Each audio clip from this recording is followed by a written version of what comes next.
गई इंदिये सुकाये, जोगे वेदे कसाय नाणेय, संजम दंस न लेता, भविया सम्मत सन्नी आहारे, गुणजीवा पज्यती, पाणा सन्नाय मग्गणा ओय, उव ओगो वियकमसो, विसम तुपरुवणा भणिया, झाणाविय पज्जाविय, जाय कुलकोडी संजुआ सव्वे, गहनादियेण भणिया, कमेण 24 ठाणानी.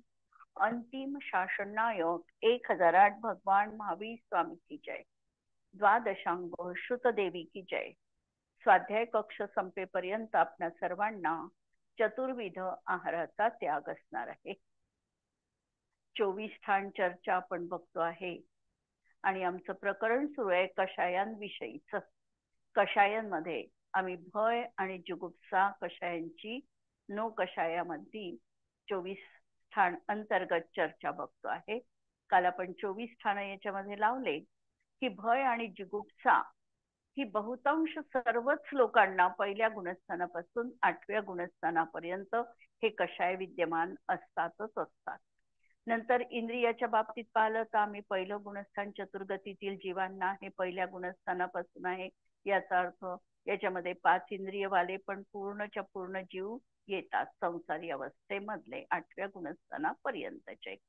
काय मार्गणेमध्ये देखील षटकाईक जीवाचा अंतर्भाव होतो आणि हे जीव 4थ्या गुणस्थानापासून 8व्या गुणस्थानापर्यंत पण असू शकतात.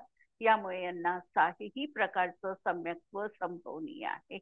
संयमामध्ये जर आम्ही बघितलं तर त्यांना सूक्ष्म सांपराय आणि यथाख्यात संयमाची प्राप्ती नाही, कारण त्यावेळेला भय आणि जिगुप्सा राहत नाही. म्हणून ते जातात पुढे, क्षय करून ते पुढे जातील किंवा उपशम करून पुढे जाऊ शकतात. परंतु भय जिगुप्सेच पाहायचं असल्यामुळे आम्हाला तिथपर्यंतचे संयम लावावे लागतात आणि म्हणून संयम सांगताना सूक्ष्म सांपराय आणि यथाख्यात हे 2 संयम त्या ठिकाणी लावलेले नाही. आणि बाकीचं प्रकरण सोपं आहे. आश्रवाच्या बाबतीत आम्ही बघितलं तर आश्रव 57 प्रकारचा आश्रव या 2 कषायांमध्ये संभवनीय आहे. आता आज आपल्याला या ठिकाणी भाव लावायचे आहे. भय आणि जिगुप्सामध्ये भाव किती राहतील? औपशमिक भाव पाहिले तर औपशमिक सम्यक्त राहू शकतं आणि 8व्या गुणस्थानापर्यंत आहे, म्हणजे औपशमिक चारित्राची पण सुरुवात आहे. या अपेक्षेने चारित्र पण लावता येतं. क्षायिक भावामध्ये 2 भाव आम्ही लावू शकतो. क्षायिक सम्यक्त लावू शकतो आणि क्षायिक चारित्र देखील लावू शकतो. पुढचे भाव आम्हाला 7 लावता येत नाही. नंतर क्षायोपक्षमिक भावामध्ये बघितलं तर हा जीव पहिल्या गुणस्थानापासून 8व्या गुणस्थानापर्यंत आहे. त्यामुळे क्षायोपक्षमिक भाव पण 18 प्रकारचे लागतात. 4 ज्ञान, 3 कुज्ञान, 3 दर्शन, 5 लब्धी, क्षायोपक्षमिक सम्यक्त्व, देश संयम आणि सकल संयम, म्हणजे 18च्या 18 क्षायोपक्षमिक भाव इथे घटित होतात. औदैक भावामध्ये बघितलं तर औदैक भावामध्ये देखील ज्या ठिकाणी गती आणि काय असतील त्या ठिकाणी जनरली सगळे भाव लागतातच लागतात. म्हणून याही ठिकाणी सगळे 21च्या 21 औदैक भाव पण लागतात आणि पारिणामिक भाव पण 3 तऱ्हेचे या ठिकाणी लागतात. अशा तऱ्हेने भय आणि जिगुप्सा यांचं आपण विवरण बघितलं. आता प्रश्न पहा, भय नो कषाय किसे कहते है. आता हा जो भय कषाय आहे, जो नो कषायामधला हा कसा आहे, मोहनीय कर्माच्या भेदापैकी आहे. आणि या मोहनीय कर्माचा उदय ज्या वेळेला जीवाला असते त्यावेळेला जीव भयभीत होतो, त्याला कुठेतरी रुख वाटते. तर असा हा जो परिणाम आहे हा भय आहे. म्हणून परचक्र के आगमनादिका नाम भय है, किंवा आपल्यावर कोणी आक्रमण करेल किंवा आम्हाला काही होईल अशा प्रकारची जी भीती वाटते आणि ज्याच्या उदयात उद्वेग होतो वह भय है. जिस कर्म के उदय से जीव के 7 प्रकार का भय उत्पन्न होता है वह भय नाम कर्म है। इहलोक भय, परलोक भय आदि जे 7 प्रकारचे, मरण भय, आकस्मिक भय, हे जे 7 प्रकारचे भय सांगितले आहे, हे ज्या कषायाच्या उदयात जीवाला उत्पन्न होतात तो हा भय नो कषाय. आणि याच्याही बाबतीत जर आम्हाला भय पाहायचं असेल तर आम्ही जनरली अशा प्रकारचं निशंकित अंगाचं वर्णन करताना समयसार मध्ये आचार्य अमृतचंद्र आचार्यांनी स्वतंत्र 7 भयांवरचे कलश लावलेले आहे आणि सांगितलं की हे 7 भय निशंकित जो अंगधारी आहे याचाच अर्थ जो सम्यक दृष्टी आहे त्याच्या जीवनात असत नाही. विपरीतता पहा, म्हणजे विपरीतता म्हणण्यापेक्षाही थोडस आम्हाला जर त्याची अनुयोगाची दृष्टी जर समजली नाही तर आम्ही काय म्हणू शकतो की त्याच ठिकाणी 4थ्याच गुणस्थानात भय कशाची विच्छुत्ती झाली आहे, भय राहिलेलं नाही. कारण 7 भय ज्यांना नाही तो सम्यक दृष्टी निशंकित अंगधारी आहे आणि हे 4थ्या गुणस्थानातच होत आहे. मग आम्ही याची कशा प्रकारची सांगड घालायची, द्रव्यानुयोग आणि कर्णानुयोग. तर द्रव्यानुयोगाचं कथन बऱ्याच वेळेला स्थूल रूपाने असतं. स्थूल रूपाने असतं म्हणजे अभिप्रायाच्या अपेक्षेने असतं.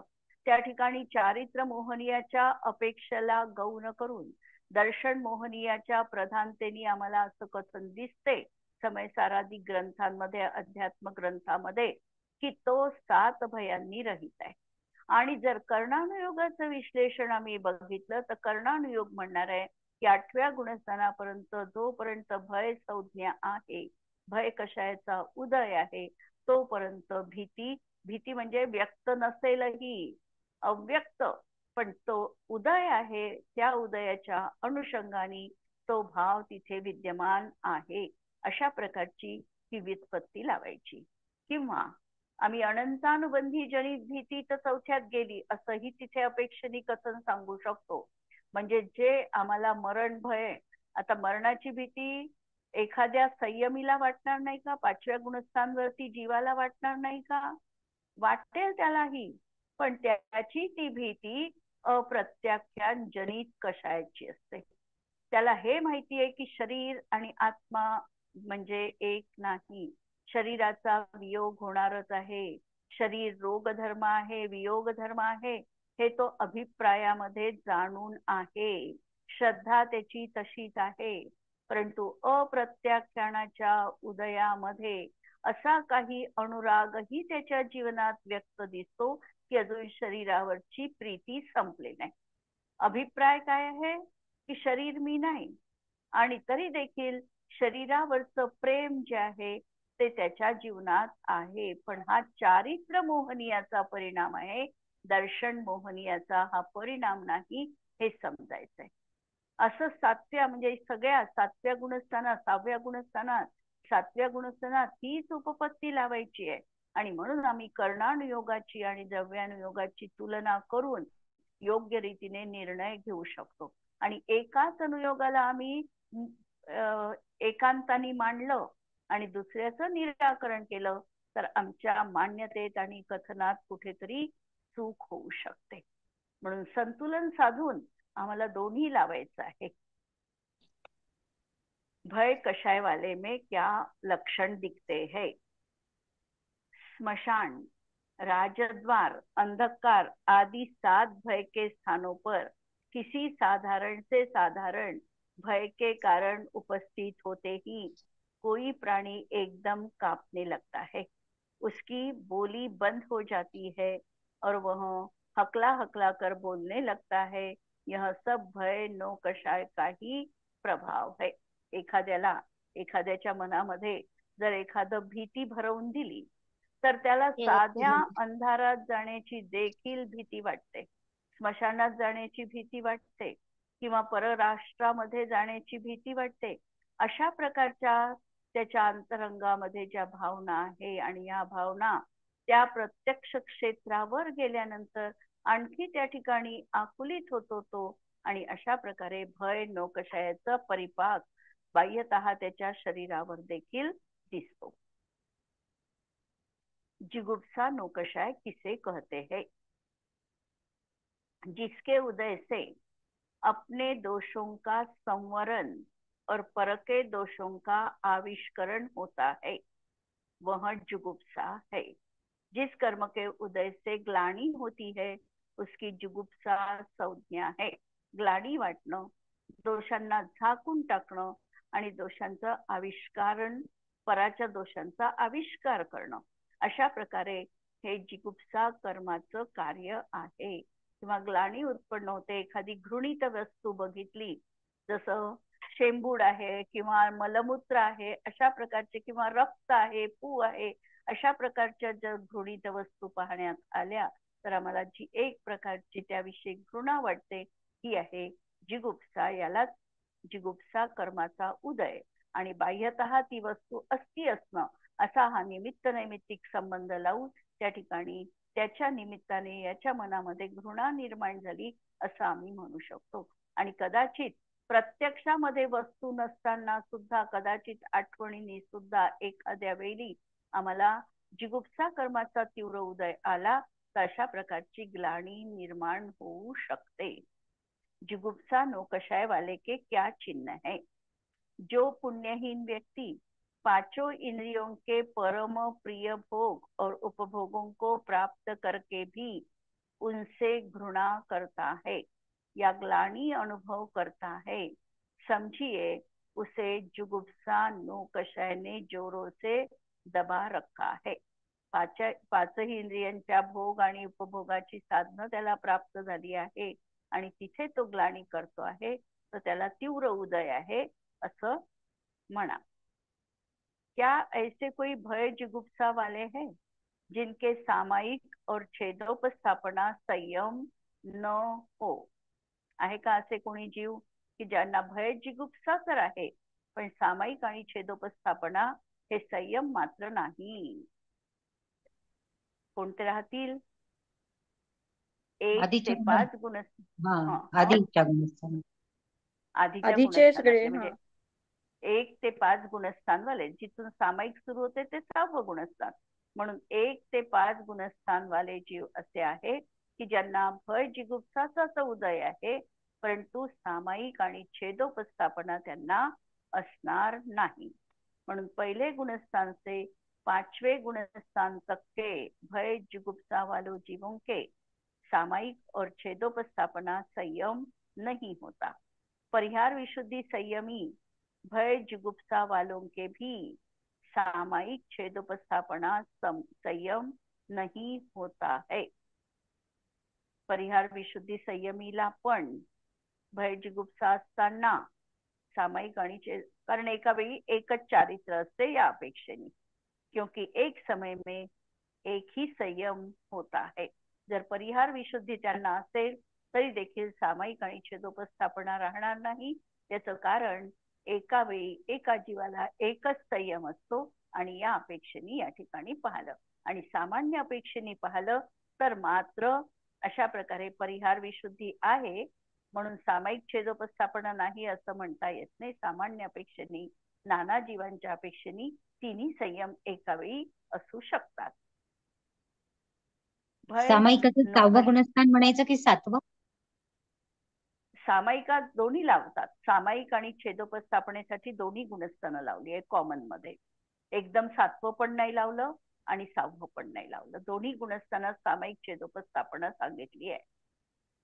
सूक्ष्म अंतर असू शकतं, कदाचित 7व्यामध्ये थोडाफार तो शुद्धोपयोगी असू शकतो आणि 6व्यातही शुद्धोपयोगी थोडाफार असू शकतो या दृष्टीने. कारण 6व्यापासूनच सामायिक आणि छेदोपस्थापना लावलेली आहे.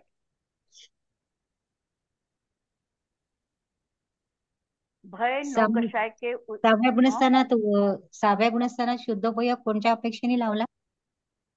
6व्या गुणस्थानात आता समजा 7व्यातून खाली आला, एक समय 2 समय पर्यंत सांगता येत नाही, त्या ठिकाणी त्या अपेक्षेने असू शकतो. म्हणजे लावताना अशा पद्धतीने लावलेला आहे.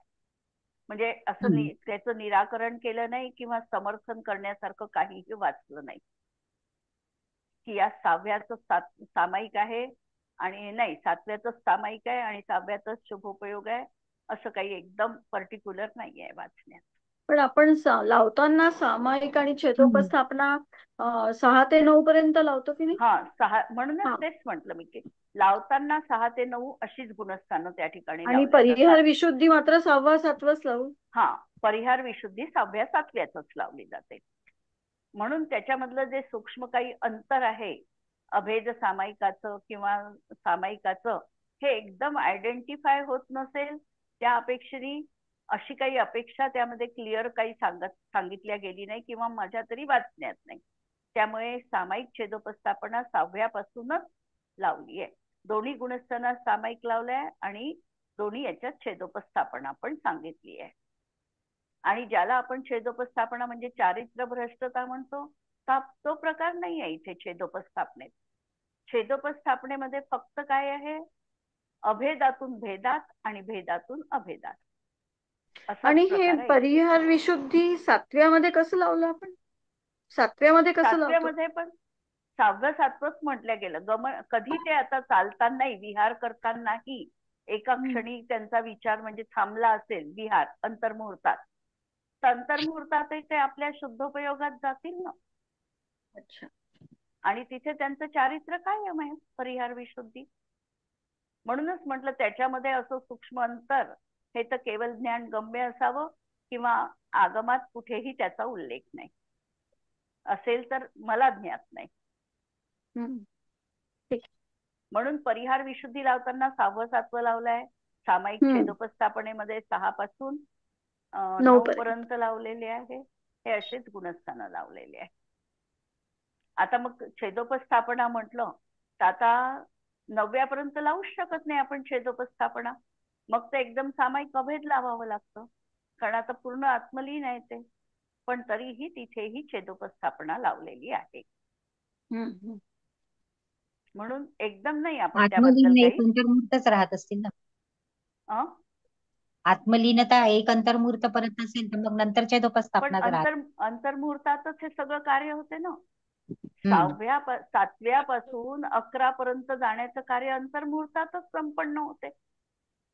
पण तेवढ्याही वेळ लावताना सामायिक आणि छेदोपस्थापनाच लागते. की ते अभेद सामायिकात गेले असं म्हटल्याच जात नाही तिथे पण. तिथेही चारित्र्य लावताना आपण पाहिले ना आता गुणस्थानं सगळे सामायिक छेदोपस्थापना लावली. कारण हे आता 11व्यातून जाणं खाली येणं हेही काम एका अंतर्मुहूर्तात आहे. त्याच्यामुळे त्याबद्दल विचार नाही करू शकत किंवा आपण अनुमानही नाही सांगू शकत काही.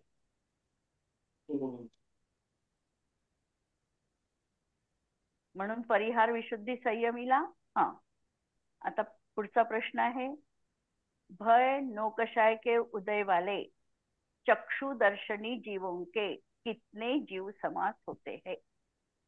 चक्षुदर्शन आहे आणि भय नौकशाय त्यांना विद्यमान आहे. जीव समास किती राहतील. संज्ञी पंचेंद्रिय पंचेंद्रिय दोन्ही चतुरेंद्रियापासून हे पहा आणि चतुरेंद्रिय. चतुरेंद्रियापासून. पंचेंद्रिय आणि चक्षुदर्शन घ्यायचं चतुरेंद्रिय. म्हणजे बरोबर. चतुरेंद्रिय असंज्ञी पंचेंद्रिय आणि संज्ञी पंचेंद्रिय हे त्यांचे जीव समास राहतील. जुगुप्सा के उदय वालों के कितनी संज्ञाओं का अभाव हो सकता है. जुगुप्साचा उदय आहे आणि त्यांना जुगुप्सा कधी जाते 8व्यात. तोपर्यंत त्यांना आहार संज्ञेचा अभाव आहे फक्त. आणि भय आणि जुगुप्सा सोबतच जाते. भय जुगुप्सा वालों के कम से कम कितनी संज्ञा हो सकती है. म्हणजे एकच नाही एकच दोन. कमी होईल. तीन संज्ञा कम से कम कितनी संज्ञा हो सकती है. एक आहार संज्ञा नाही राहणार पण एकच 3 कमी होईल. राहतील. 3 राहतील. एकच कमी होईल म्हणून 3 राहतील. 3 संज्ञा असू शकतात भय मैथुन आणि परिग्रह. ये 3 संज्ञा 7वें तथा 8वें गुणस्थान वालों की अपेक्षा जानना चाहिए. भय जुगुप्सा के साथ अभव्य जीवों के कौन से ध्यान नहीं हो सकते. आता अभव्य जीवांना शुक्ल कोणते ध्यान, ध्यान होणार नाही. शुक्ल ध्यान आहे धर्म आणि ध्यान तरी होईल का धर्मध्यानाचे अभव्य? धर्मध्यान नाही ध्यानही होणार ना. हो. म्हणून धर्मध्यानही नाही चारी, आणि भय आणि जुगुप्सा सोबत लावायचं म्हणून एक शुक्ल ध्यान, पुढचे सोडून द्यायचे आधीच. म्हणून एक शुक्ल ध्यान आणि 4 धर्मध्यान असं लावलं. आला ना प्रश्नाचा रोख लक्षात? की भय आणि जुगुप्सा पाहायची आहे आणि अभव्य जीव पाहायचाय. तर अभव्याला वास्तविकतः धर्म आणि शुक्लाचे 8ही भेद होत नाही, पण आम्हाला भय जुगुप्सा पर्यंतच पाहायचंय आणि भय जुगुप्सापर्यंत शुक्ल ध्यानाचा एकच भेद असू शकतो. म्हणून 4 धर्मध्यान आणि 1 शुक्ल ध्यान असे 5 ध्यान त्यांना असणार नाही. भय जुगुप्सा वाले असौधी जीवों के कम से कम कितने आश्रव के प्रत्यय होते हैं. भय जुगुप्सा आणि असौधी जीव आणि त्यांना आश्रवाचे प्रत्यय पाहायचे आहे. असंज्ञी आहे याचा अर्थ नियमपूर्वक मिथ्यात्वी आहे, असंयमी आहे म्हणजे त्याच्यामुळे मिथ्यात्वाचे 5 प्रत्यय राहतीलच. नंतर काय अविरती किती राहतील? 7. एकेंद्रिय घेतले तर 7. एकेंद्रिय घेतलं तर 7. वाढवत वाढवत जावं लागतंय. द्विनेंद्रिय घेतलं तर 8, 9, 10, 11 अशा अविरती लावाव्या लागतात. पण कमीत कमी विचारलंय म्हणून एकेंद्रियाच्या घेतल्या 7.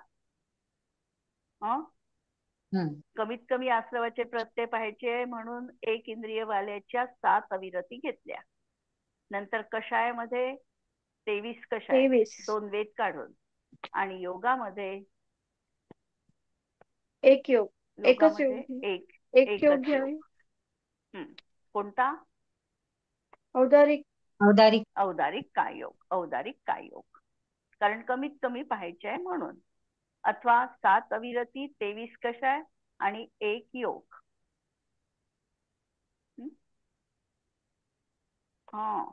दुसऱ्या गुणस्थानाच्या अपेक्षेने हे लावलंय की मिथ्यात्व राहणार नाही. सासादन मध्ये एखादा जीव मेला, निवृत्त अपर्याप्तक अवस्था त्याची, त्या अपेक्षेने त्यांनी अविरती लावल्या.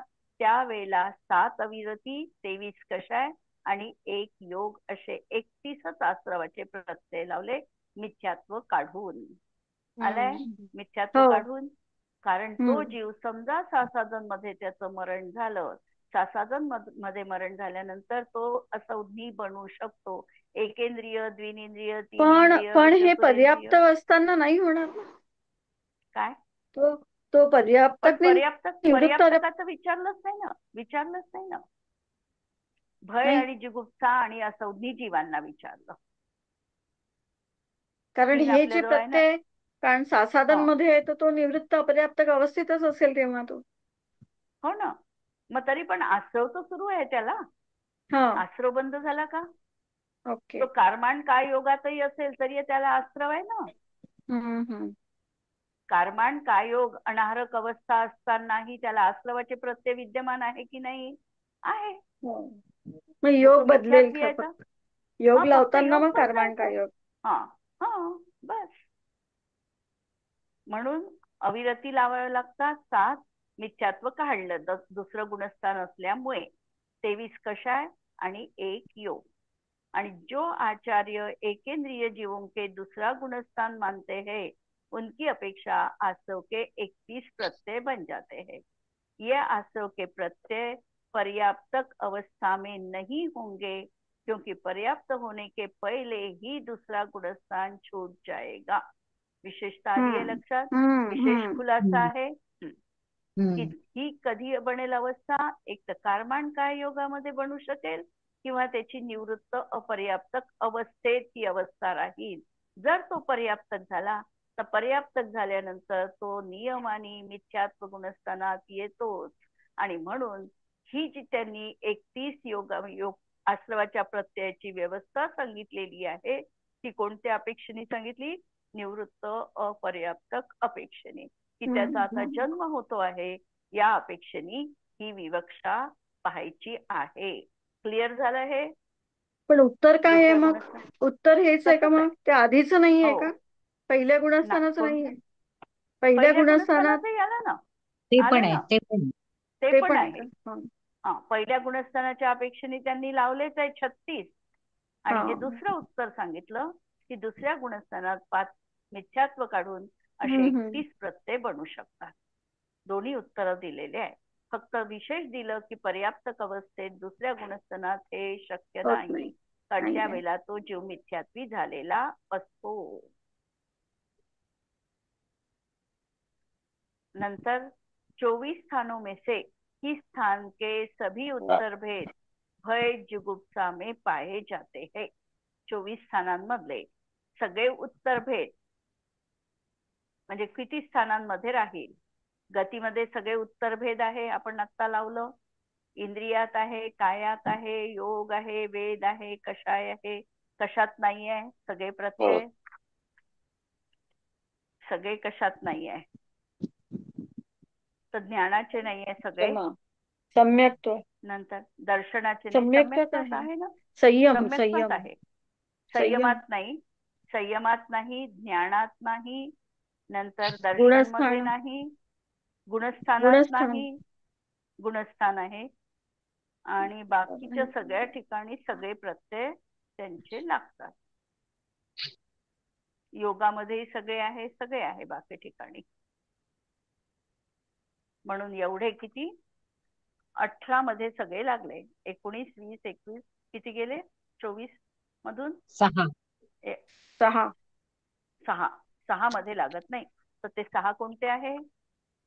तर ज्ञानामध्ये लागत ज्ञान, नाही, दर्शन, उपयोग, नंतर आणि आता आपण बघितले गुणस्थान, संयम गुणस्थान, गुणस्थान आणि कोणता नाही आता एक गुणस्थान, एक कोणता आहे? उपयोग. उपयोग झाला ना? नाही, उपयोग, दर्शन, संयम, नंतर ज्ञान, प्राण.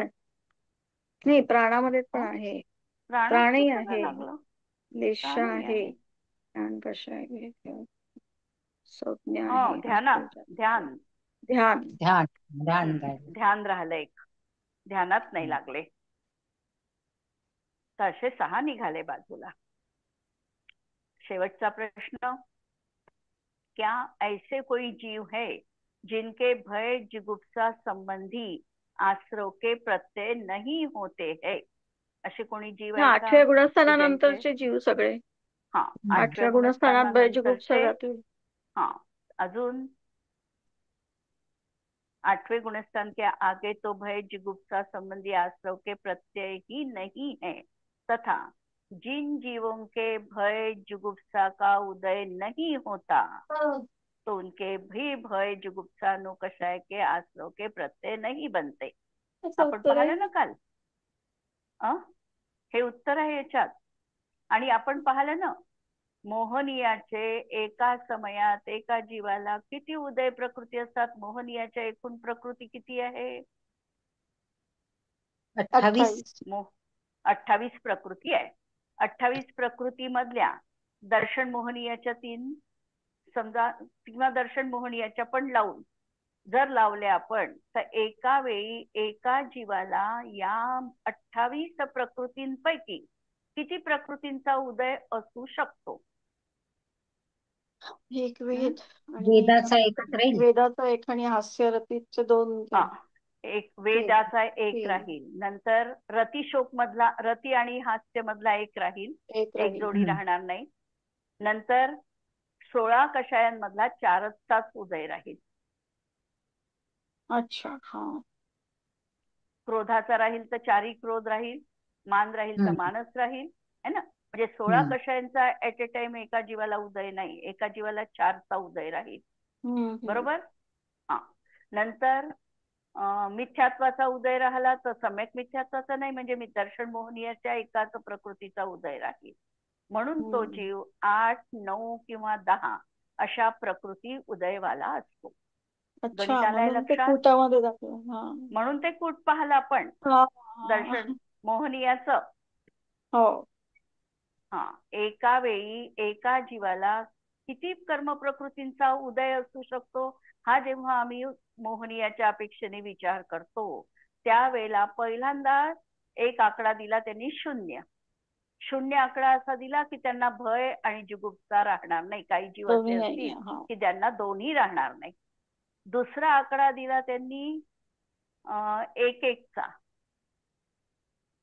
भय म्हणजे रती किंवा अरती राहील, किंवा शोक किंवा भय राहील, शोक किंवा अरती राहील, हास्य किंवा रती राहील, किंवा शोक किंवा अरती राहील. असं एक एक आकडा देऊन 2 जोड्या सांगितल्या. तिसऱ्या आकड्यामध्ये परत एक एक एक 3दा दाखवलं. म्हणजे काय लावायचं इथे, वेद लावायचा. एक तर तो पुरुष वेद असेल, नपुंसक वेद असेल, किंवा त्रिवेदी असेल. आणि 4 4 4 असे 4 आकडे दाखवले. त्याच्यामध्ये लावायचा की क्रोधाचा उदय असेल त्याला 1 तर 4, एक तर मानाचा 4 असेल, मायेचा 4 असेल, नाहीतर 1. आणि खाली लावला परत एक आकडा, तो लावला दर्शन मोहनीयाचा. एक तर मिथ्यात्वाचा उदय असेल, ज्यावेळेला मिथ्यात्वाचा उदय आहे त्यावेळेला 2 प्रकृतीचा उदय नाही, ज्यावेळेला सम्यक मिथ्यात्वाचा आहे त्याही वेळेला 2चा नाही, आणि ज्यावेळेला सम्यक नाही. अशी ती उदय व्यवस्था मोहनीयामध्ये बनते.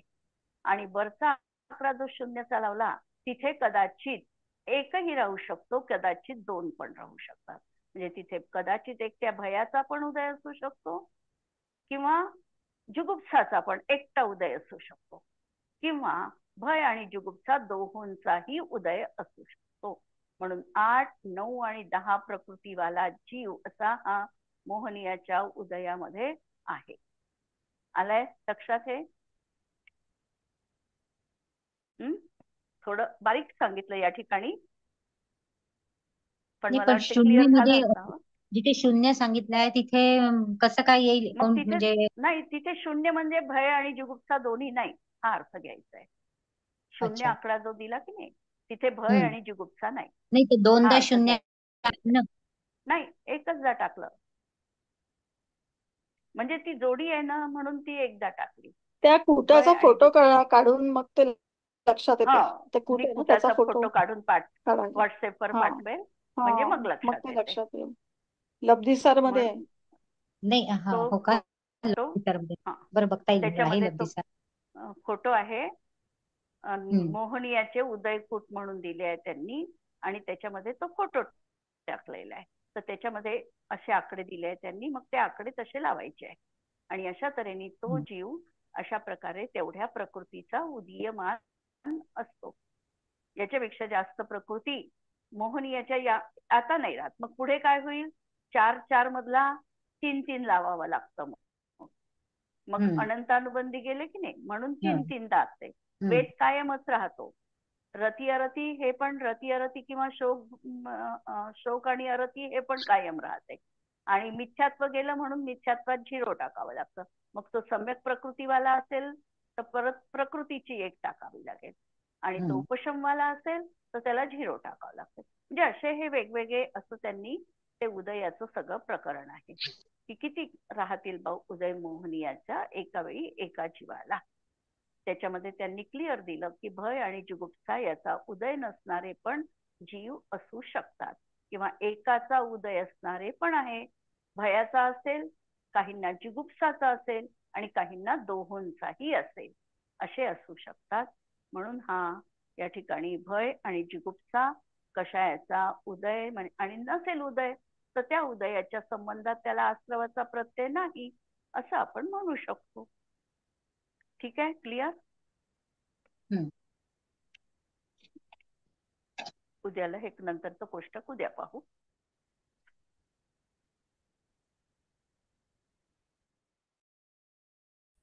त्याद्वादनय षट द्रव्य गुण पर्याय और प्रमाण का, जड़ कर्म चेतन बंध का, अरु कर्म के अवसान का, कह कर स्वरूप यथार्थ जग का, जो किया उपकार है, उसके लिए जिनवाणी माँ को वंदना शत बार है, वंदना शतबार है।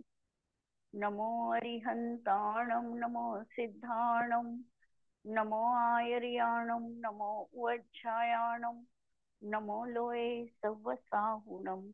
सर्वांना जय जिनेंद्र.